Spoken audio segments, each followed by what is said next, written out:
day on Wall Street. Stocks surging after a Christmas Eve crash. What to expect today as markets open just hours from now.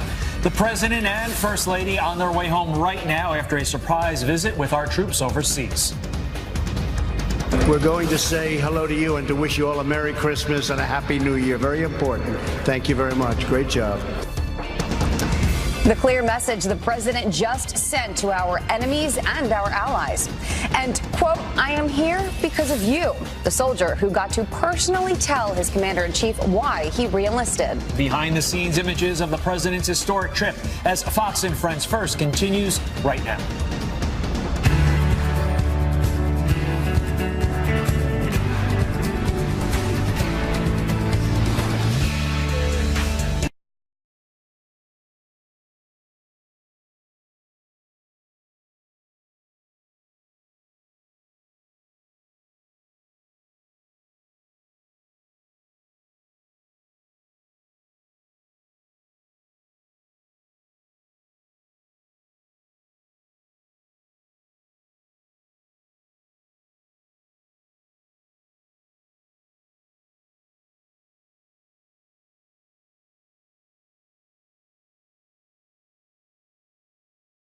Thank you so much, as always, for starting your day with us.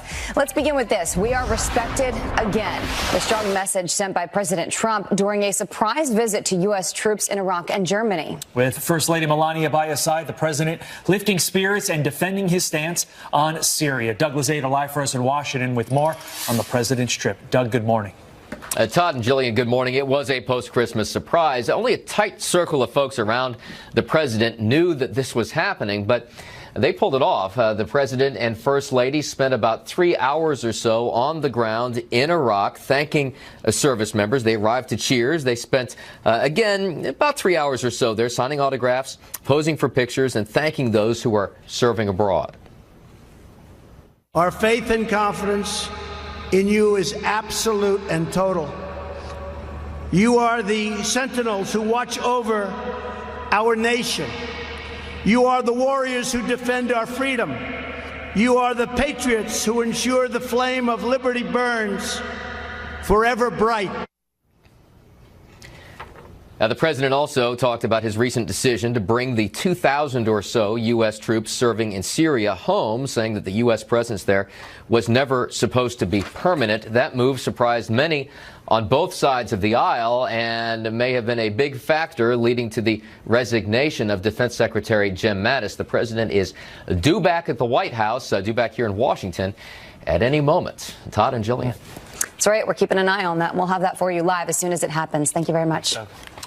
And despite criticism over his decision to pull troops from Syria, President Trump assured service members in Iraq that the U.S. is still. What you see is an expression of American leadership reasserted, whether it's saying in Syria, look, we've done what we came to do. The caliphate is destroyed. Now others have to pick up the load, or whether it is spending your Christmas as commander-in-chief with the First Lady, the first time ever a First Lady, in my understanding, has visited Iraq since 9/11, taking your Christmas celebration and taking it to the troops. And that amazing moment that Sarah Huckabee Sanders shared with us when one of our servicemen said to the president, I came back into the armed services because of you, Mr. President. And his response was what?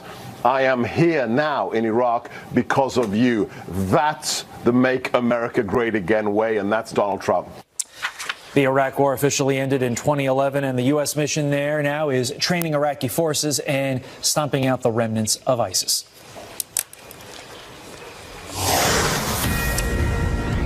A Fox News alert now, and a massive manhunt underway for a gunman accused of killing a police officer in Northern California. Police believe this unidentified man is armed and dangerous. You can see that picture right there. He's suspected of shooting Newman Police Corporal Ronil Singh multiple times during a traffic stop before taking off in his truck. The suspect's vehicle was found and is being processed for evidence. Singh, originally from Fiji, was on the force for 7 years and leaves behind a wife and 5-month-old son. The Newman police chief calls him a light in the darkness. 5 minutes after the hour now, you're taking a live look at Capitol Hill, where in just a few hours, Congress will return to work on a shutdown solution. But it will have to include border wall funding, something the president says he's not budging on. Anna Koyman joins us live with what to expect. Great to see you, Anna. Great to see you as well, Todd. Yep, the president is digging his heels in, and today both sides of the aisle will meet face to face for the very first time since the government shut down some 6 days ago. The clock is ticking for Republicans to hammer out a deal before the Democrats take over the House on January 3rd. President Trump is insisting he'll do whatever it takes to get his border wall. We're going to have a wall. We're going to have safety. We need safety. But really, it's never a slow news week. Let's just be honest. But who needs markets? I mean, your retirement strategy should be the Powerball. Said no one ever. But check your Powerball tickets. You might be $298 million richer, at least if you bought your ticket in New York, where one winning ticket was sold. And heads up in Florida, Illinois, and Wisconsin, where $1 million winners were sold. The lucky numbers are 52, 38, 25, 67, 5, and the Powerball is 24. Let us know if you won and share. An American explorer conquers the world's first solo trip across Antarctica without any assistance. Colin O'Brady raced 930 miles in just 54 days while dragging a 375-pound sled, mostly uphill. The Oregon native woke up Christmas morning to finish the final 32-mile trek. Unreal. O'Brady did the challenge after burning 25% of his body in a fire. Afterward, after all was said and done, you know what he was craving? What? Tell me. Fish and salad after living off of freeze-dried foods. Oh, good for him. All right, happening any minute now, President Trump expected to land at Joint Base Andrews after a surprise visit to our troops overseas. National security analyst Rebecca Grant says this trip is a great symbol for the defeat of ISIS in the region. She's joining us later on. Good morning. Welcome back. A Fox News alert. You are looking live at Prince George's County in Maryland, where President Trump is, you can see, just about ready to land at Joint Base Andrews any moment now. Are they touched down already? It's hard to tell because it's dark. Anyway, this is following his surprise trip to our troops overseas. Obviously, we're going to talk about this throughout the course of the morning. There was a lot of talk that the president had not yet visited troops overseas in a war zone. And in fact, just yesterday, a number of the media were saying he needs to go on this trip. He's been facing a lot of criticism for that. Right. And then a few minutes, 2 hours later, they all realized, hey, you know, we saw the president's plane over England. He's going somewhere. And obviously, Iraq.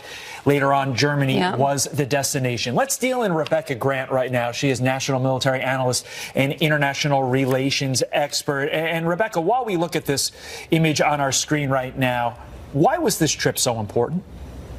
Well, number one, he has made that great gesture of being with our armed forces overseas, and that's going to energize him as well. It's great to meet with those soldiers, sailors, airmen, and Marines, but it's a big gesture going to Iraq. That's a big symbol for the Defeat ISIS coalition. We have over 70 other nations in that coalition, and this is going to encourage them going forward as we wrap up that last bit of Defeat ISIS and continue on in the region.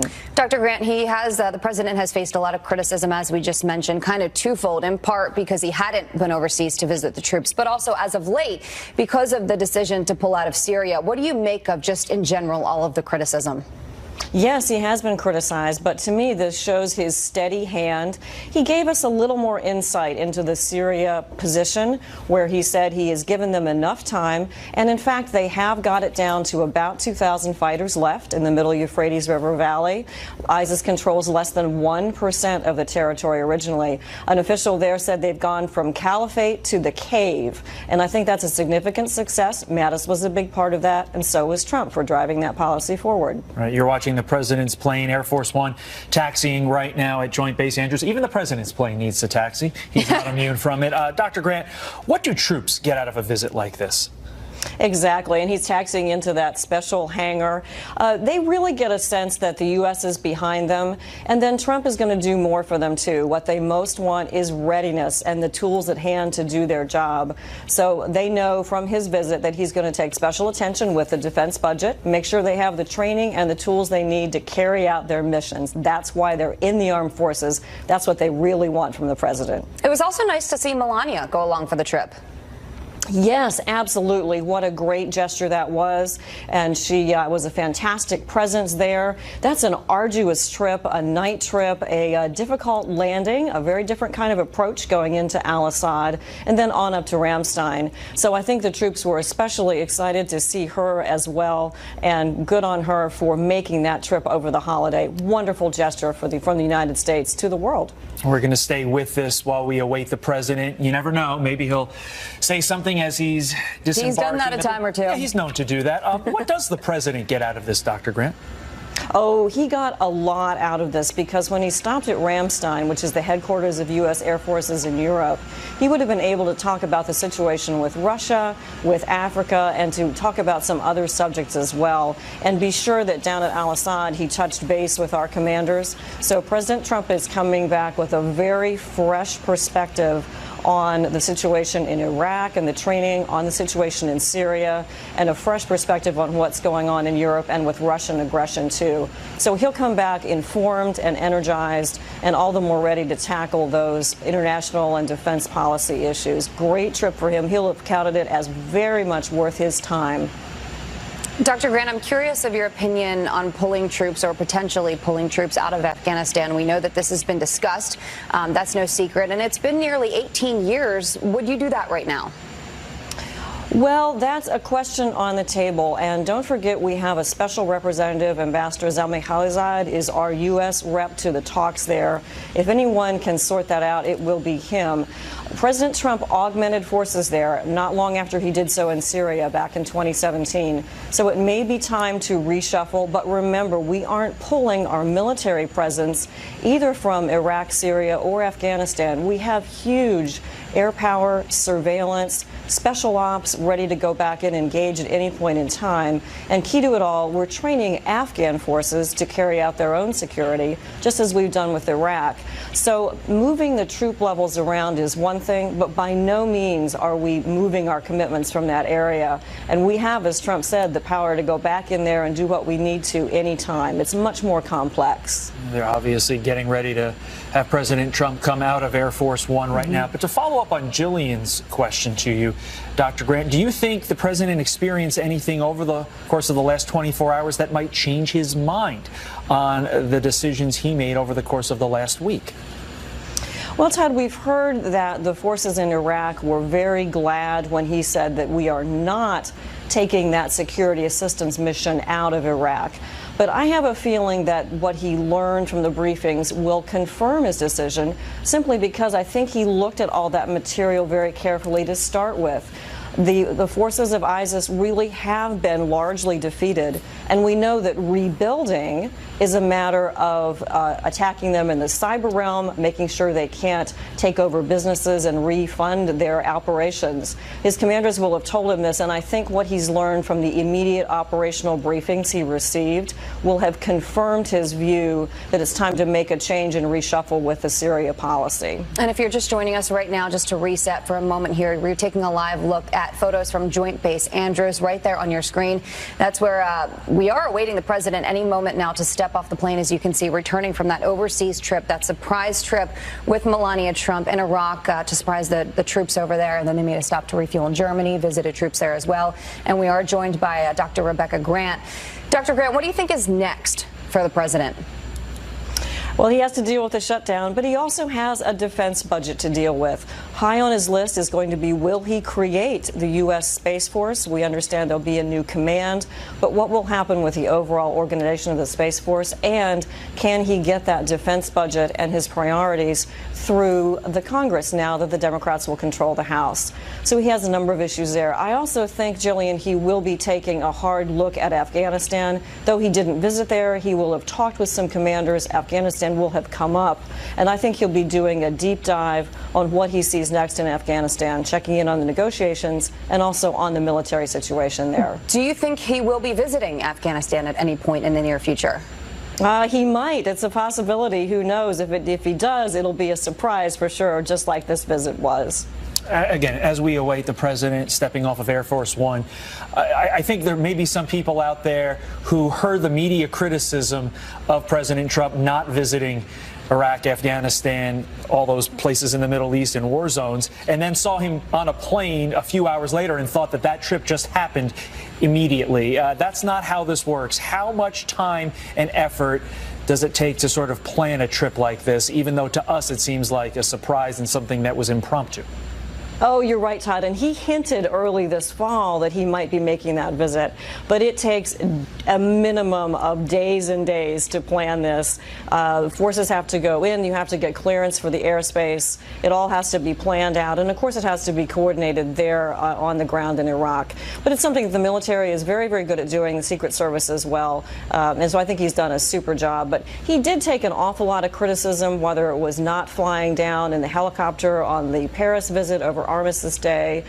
He's taken a great deal of criticism over the military parade and all this, but I think what we see here today is he really does care about our forces overseas. There was never any real question, but he's proved it, and it shows us again how engaged he is in foreign policy and security. He is a natural at this international security business, and it's a good thing because he has a lot on his plate with the national security issues. And Dr. Grant, I mean, we're taking a look at the video from the president's trip. He's shaking hands with the troops there, and it seems like the troops really respect him from the outside looking in, obviously. Now, there was some discrepancy between Jim Mattis and President Trump over the decision to pull troops out of Syria. But what do you make of the relationship between the president and our troops? Oh, it's a home run. The soldiers, sailors, airmen, Marines, they love him. He's a very charismatic individual. He cares. You see him taking selfies, listening to each individual he's meeting with. He's talking about what's your specialty, what do you do, how long have you been here. I think he's done a wonderful job one-on-one with the armed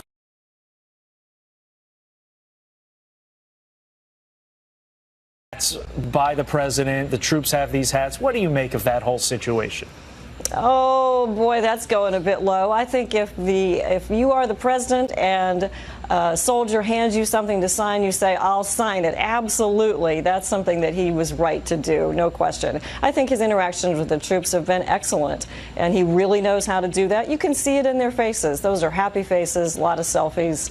I think they enjoyed him very, very much, and the First Lady as well. Dr. Grant, I'm curious if there's anything else you would like to see, say over the course, just for argument's sake, of the next year, 2019, what more would you like to see the president get done as far as international relations go? Well, top of my list is always North Korea. Did you see the tweet around Christmas Eve where he's meeting with our special rep, Steve Biegun, and another official? They're talking about North Korea, and the president hints progress is being made. We're all waiting to hear what Kim Jong-un, leader of North Korea, will say in his traditional New Year's speech, so I'd like to see some progress there. I'd also like to see Trump meet with Putin. They have a lot to talk about, and things are going downhill fast with Russia. Their aggressive military actions, these hypersonic missile tests, but they may want to talk about arms control at some point. Ukraine remains out there as well. And I'd like to see a final reshuffling of our forces in Syria. I'd like to see the Defeat ISIS coalition start to do some rebuilding, and I would love to see an exit strategy for Afghanistan. Let's grow the party here. Let's deal in RNC spokesperson Kayleigh McEnany. Kayleigh, thanks for getting up with us this morning. You obviously are watching the events unfolding on your screen right now. What did you make of the president's trip? Oh, this was a remarkable event by both the president and the first lady, thanking our troops. You know, it's rare that we truly sit back and reflect at the magnitude of what they do, the sacrifices they've made, and the accomplishments. Kayleigh, I'm going to interrupt you just for a second here. Hang on, because you can see President Trump and First Lady Melania Trump getting off of the plane right now at Joint Base Andrews. Again, the plane touched down about 10, 15 minutes ago from that surprise trip to Iraq to surprise the troops over there. On the way home, they stopped in Germany to refuel. Met with troops there as well, and now you can see them walking down to meet the media. And obviously we are awaiting the president to see if he says anything upon returning to American soil. You know the mainstream media is going to attack something based upon this trip, and I think I just realized what it is. They were holding hands. The mainstream media has been all over that lately, and Melania is wearing sunglasses at night. Just wait for that to be the focus of this trip, not the good work overseas, not the meeting with the troops, not what was accomplished over the course of the last 24 hours. Let's go back to Kayleigh for a second while we continue to watch these pictures to see if the president will speak. It looks like he's not going to, but again, you never know. Kayleigh, go ahead. I didn't mean to interrupt you. You can finish your thought. No, you're exactly right. You know, the media will attack, as they so often do. But this was a moment not about the media. This was a moment about our troops and reflecting on the fact that they have regained 20,000 square miles of territory. 3 million people liberated because of our servicemen and women who make the ultimate sacrifice each and every day. And for the president to go over there and honor them on Christmas of all days, it was incredibly special. And to see the media really caught in their tracks saying he was the first president not to visit troops since 2002, they were exactly wrong because he was in the air on his way there that very moment as they crafted those headlines. Kayleigh, what did you make of the kerfuffle over the MAGA hats? Ridiculous. You know, they continually going low, signing MAGA hats. These troops were so excited to see the president, so excited to see the first lady, wanted a signature on their hats. This was incredible. It was remarkable. And to make that the focus, it really demeans exactly what this was about, which is honoring our troops. Kayleigh, you know, it's been a rough couple of days. You could say that just because of the criticism that the president has faced for his decision to pull troops out of Syria. Obviously, not everybody criticizing that decision, but we know that Jim Mattis didn't necessarily agree. What do you make of the criticism? So the president gave us a lot of insight into why he made this decision. It was very methodical. He said in his speech just yesterday, I gave the general 6 months. I gave another 6 months. When we had retaken 99% of territory in Syria, I said it's time to bring our men and women home. And he said Saudi Arabia is stepping up, Turkey is stepping up, and we're right there across the border in Iraq, ready if needed. So I think that elucidation really explained a lot. He's someone who made a promise to this country when he ran on getting out of Syria. He made good on that promise, and I think it was a very smart, methodical, wise decision. The president has been criticized for not making this trip sooner, but if you look at the course of the last number of years, a few decades, in fact, the president's sort of right in the middle when he visited a war zone. 705 days for President Trump. Obama, to his credit, did visit 77 days, but President Bush, 1,041 days, President Clinton, 1,088 days, and President Bush number 43, 671 days. I think I got that correct. Did I mix up the Bushes? I may have mixed up the Bushes. Regardless, the point is that he's right in the middle there. That's right. He's right in the middle, but nevertheless endured all of that criticism. But he made the trip. He's someone who our servicemen and women have high approval ratings with the president among our servicemen and women for a good reason, because he's someone who's continually praising their efforts, continually bringing military personnel into the White House, visiting them across the country. To suggest that the president somehow was not, honoring our troops appropriately, I think is completely wrong-headed. And you're right to point out that he was right there in the middle. Kayleigh, I asked this question to Dr. Rebecca Grant. I want to get your opinion as well. A lot of the conversation has been focused on Syria, our troops in Syria. But, people have also been talking about Afghanistan and whether or not it's time to pull troops out of there. What do you think? What's your opinion? That's right. I don't want to get ahead of the president. That will be his call. But he was very clear yesterday in the speech, if we had any sort of clue, this is not about nation building. We have been in the Middle East for quite some time, put extraordinary investment, and it's time for other countries to step up. He said it's time for neighboring countries with regard to Syria to step up. This isn't about nation building. And he made that promise to our country to get out of these wars, to get out of foreign entanglements. He did so in Syria. We'll see the decision he made in Afghanistan. But number one, first and foremost, are the promises he made to the people to bring those troops home and to secure the region as best as possible before doing so. As we watch Marine One taxiing on its way to taking the president back to the White House, we want to thank Dr. Rebecca Grant and Kayleigh McEnany for taking their time with us this morning to break down the events of not only today, but obviously a very historic last 24 hours. Ladies, thank you very much. Thank you. Thank you. And as you saw, the president and First Lady Melania Trump did not stop to talk to reporters, but they've had quite a busy 24 to 36 hours, you could say. So they are departing for Washington, D.C., and you can see that happening live at Joint Base Andrews right now. Again, just landing from a historic trip visiting our troops overseas. We're coming right back.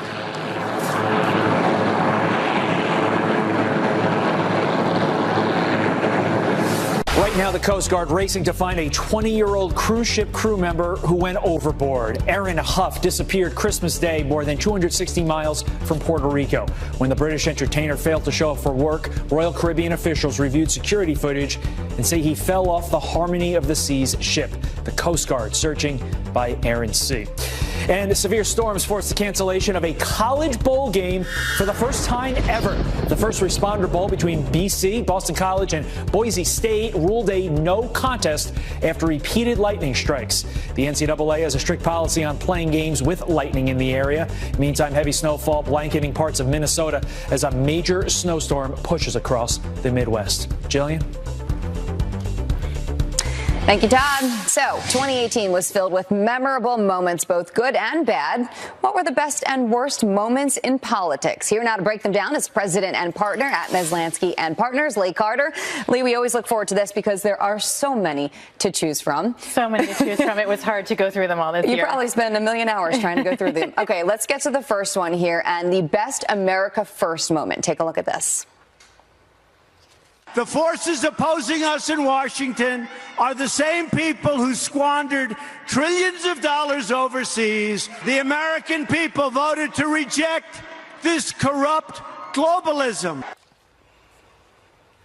What do you think, Lee? Why this one? So he went on to talk about how I'm not the president of the globe. I'm the president of the United States. This was a moment that everybody got behind when he was talking about. Sometimes when he talks about America first, when he was talking about nationalism, he got himself into a little bit of trouble. When he talked about being president of the United States first, putting people first, all across the board, people resonated with it. You saw the dials there, though, a little bit different at that part in the speech. There is no question about it. Whenever he speaks, Democrats dial down. Yeah. Independents this year have been more lukewarm than they have in the past. But when he had this America First message, they went right along with Republicans. Okay, let's go to the next one now. And the best moment for the GOP fighting back and Senator Lindsey Graham. Watch this. If you wanted an FBI investigation, you could have come to us. What you want to do is destroy this guy's life, hold this seat open, and hope you win in 2020. You said that, not me. Powerful moment. It was a really powerful moment. This is the moment when Republicans gave this an A+, independents even a B-. Not surprising, Democrats gave it an F. But this moment was so important for Republicans because up until that moment, Donald Trump was the only one that was seen as a fighter. This came out, Senator Graham came out there and he was swinging and he was fighting and it energized the Republican base. And up until that point, it was looking really dismal in the midterms for Republicans because they were really concerned about voter turnout. This energized folks. People were like, if he's going to fight, we're going to fight. And if this didn't happen, it would have been much worse in the midterms. It was raw emotion, and it also speaks volumes that you saw independents gave it a B- there. Absolutely. Let's go ahead to number 3 and Hillary Clinton's best moment. Do you want to run again? No. Wait. No. That was a pause. Well, I'd like to be president. Okay. Lee, take it away. I gave this the best moment, even though you can see the dials went down. We're still talking about this. When things are going, like, is Hillary going to run? Well, she said maybe. Look, she doesn't want to run, but maybe she wants to be president. This moment was lighthearted for her, and it was one that, put her in the headlines again, and I'm pretty sure that wasn't all bad for her. Absolutely. Okay, so as we know, President Trump has a lot of one-liners, a lot of zingers, if you will. Let's take a look at his best zinger to his base.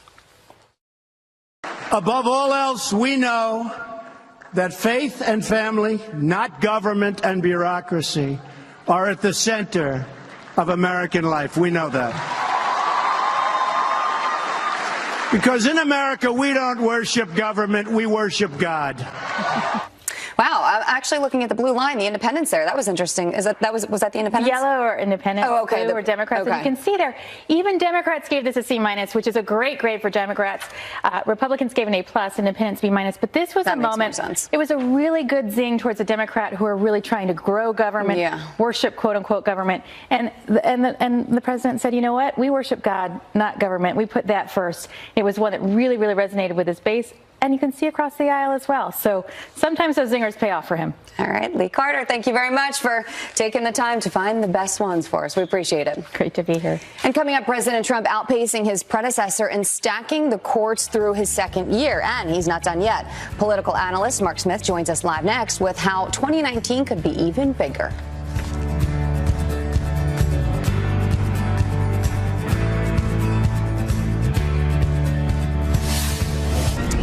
Good morning. We are back with a Fox News alert. President Trump and First Lady Melania landing at Joint Base Andrews just moments ago after their surprise visit to troops overseas. Yeah, they made a stop in Iraq where President Trump lifted spirits and defended his stance on Syria. They also stopped in Germany before heading home. This is video from just moments ago, landing at Joint Base Andrews, the president and the First Lady following that historic visit. That is right. And President Trump making his mark on the courts in 2018. Total of 85 federal judges have already been appointed since the president's taken office, and 2019 is expected to bring even more. Here with his predictions is GOP political analyst and constitutional attorney Mark W. Smith. Thank you for joining us this morning. Let's break down that 85 number and take a closer look. In that number, you have 2 Supreme Court justices, 32 Circuit Court judges, 51 District Court judges. That's a good 2018. That's right. I think that, Senator McConnell realized that, wait, we have 3 branches of government. One of them is the courts. And with a Republican president and Donald Trump and a Republican-controlled Senate, we can start to remake those courts with Republican-appointed judges. And that's what we saw for the first 2 years. And in the next 2 years, now that the Democrats control the House, well, I think you're going to see President Trump is going to, as they say, make lemonade out of lemons. Right. And the fact that the legislation agenda of the president is probably not going to go that far with Nancy Pelosi controlling the House. So what can the president accomplish without the House? And the answer is put a lot more judges on the federal bench with a Republican-controlled Senate. And I think that will be a priority of this administration and Senator McConnell. Let's take a look at the future, 2019 in particular. This is what you think you're expecting to happen in 2019. Look, can we put up that full screen? Because one circuit stands out, and it is the Ninth Circuit. Not a typically a bastion of conservative principles. You say the Ninth Circuit could possibly flip to Republicans this year. Well, it's interesting what the definition of flip means when it comes to judges, because bear in mind that often judges who are nominated by a Democratic or a Republican president are not necessarily of the political party of the president. That was historically the case. So when you look at a place like the Ninth Circuit, which is the western part of the United States, including places like Hawaii and San Francisco, you may say there's a large number of Republican judges that could, in theory, if you add a few more, flip them to a majority of Republicans. Actually happening? There are still enough Democratic nominees, Democratic judges out west that it would be very difficult in 2019 to flip the Ninth Circuit, but they could come very close. However, there's several other circuits on the East Coast. The second, which includes New York, the third, which includes Pennsylvania, the 11th, which includes Florida. These are that where you could see at the end of the year potentially more Republican judges, if you will, than Democratic on those circuits. But again, just because a president is Republican and nominates a judge doesn't necessarily mean that judge is a Republican, because often, remember, judges are political too, in the sense of there's usually horse trading going on. So sometimes a deal could be cut. Like in New York, Chuck Schumer could say, well, we don't like those guys or those gals because they're too conservative, but we like these people, and because they're neutral. So now that judge would be potentially a Republican nominee, but it would have been struck by virtue of a bargain between, let's say, a home state senator and the president. So it's hard to label that person a Republican or a Democratic judge because, of course, the way they came to the bench. My prediction is that we learn a lot more about the confirmation process for federal and circuit court judges. We learned a lot with Brett Kavanaugh, right? Brett Kavanaugh. We'll say thank you very much. Appreciate it, Mark. All right, coming up, a stock surge. The market's opening in just a few hours after a record-setting day for the Dow, capping off a roller coaster year for Wall Street. Roller coaster is an understatement. So how does computerized trading factor in? Financial analyst Dan Geltrude breaks it all down for us. Rebound surging more than 1,000 points at Wednesday's close after, you could call it a Christmas Eve crash. So could this roller coaster wave be a result of computerized trading, which controls a whopping 85% of the market? Here now to break down his tips is CPA and financial analyst Dan Geltrude. Before we get to your tips, briefly explain what computerized trading is. Sure. You have computer algorithms which are set. So they're predetermined marks for buying and selling. So what happens is when the market or certain stocks hit a point in time, bang, the trading starts. And what happens, what you saw yesterday in terms of this rush of buyers into the market, that's because there were so many people with similar buying points. And once it hit that, the algorithms, the computers just started buying and buying and buying, and that's the result that we had. Okay, so how does the person out there watching deal with that, overcome that so that their financial future is as secure as possible? What ends up happening, Todd, is that there's becoming an emphasis on trading as opposed to investing, and that's problematic. So you need to really spend time with your investment advisor to figure out what is your investment goal and stick with that. And the computers do what they do. Listen, you have some funds out there that are 100% driven by computer algorithms. So you are taking the human factor completely out of investing at this point.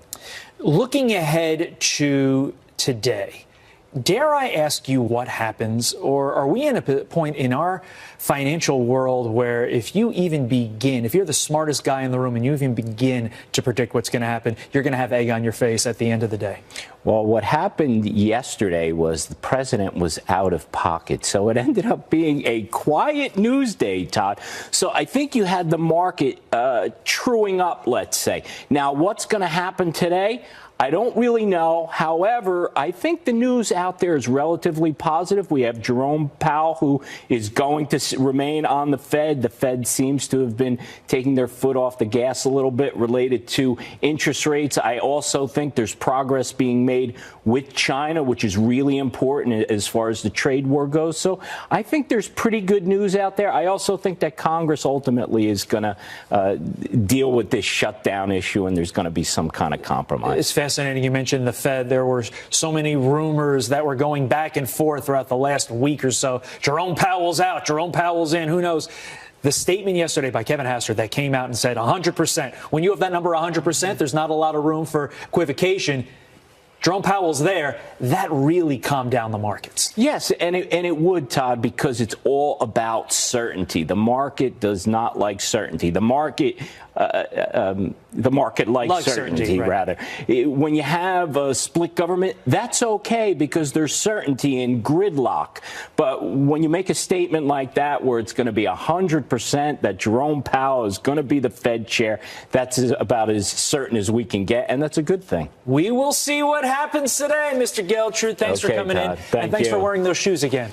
They really are helping the nation move forward in 2019. Time now is 53 minutes after the hour. Math can sometimes be hard. Alexa, what's 5 minus 3? Well, the little boy who tried to cheat his way through homework by, you guessed it, using Alexa. And a patriotic moment during President Trump's visit with our troops. The behind-the-scenes video you don't want to miss.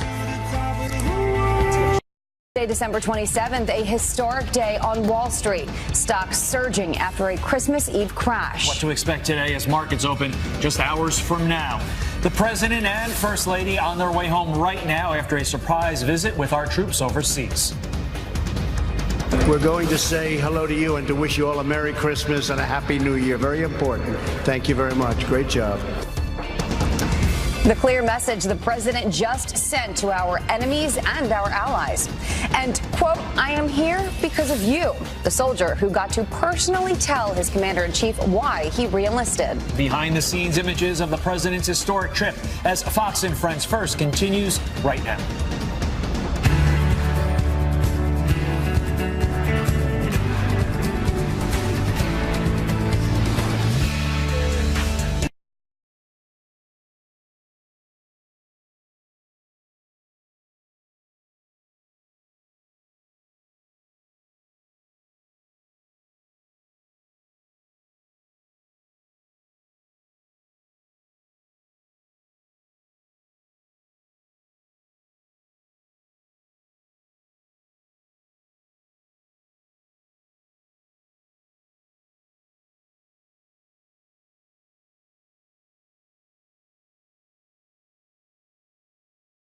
Thank you so much, as always, for starting your day with us. Let's begin with this. We are respected again. The strong message sent by President Trump during a surprise visit to U.S. troops in Iraq and Germany. With First Lady Melania by his side, the president lifting spirits and defending his stance on Syria. Doug Lozada live for us in Washington with more on the president's trip. Doug, good morning. Todd and Jillian, good morning. It was a post-Christmas surprise. Only a tight circle of folks around the president knew that this was happening, but they pulled it off. The president and first lady spent about 3 hours or so on the ground in Iraq thanking service members. They arrived to cheers. They spent, again, about 3 hours or so there signing autographs, posing for pictures, and thanking those who are serving abroad. Our faith and confidence in you is absolute and total. You are the sentinels who watch over our nation. You are the warriors who defend our freedom. You are the patriots who ensure the flame of liberty burns forever bright. Now, the president also talked about his recent decision to bring the 2,000 or so U.S. troops serving in Syria home, saying that the U.S. presence there was never supposed to be permanent. That move surprised many on both sides of the aisle and may have been a big factor leading to the resignation of Defense Secretary Jim Mattis. The president is due back at the White House, due back here in Washington at any moment. Todd and Jillian. That's right. We're keeping an eye on that. We'll have that for you live as soon as it happens. Thank you very much. And despite criticism over his decision to pull troops from Syria, President Trump assured service members in Iraq that the U.S. is still. What you see is an expression of American leadership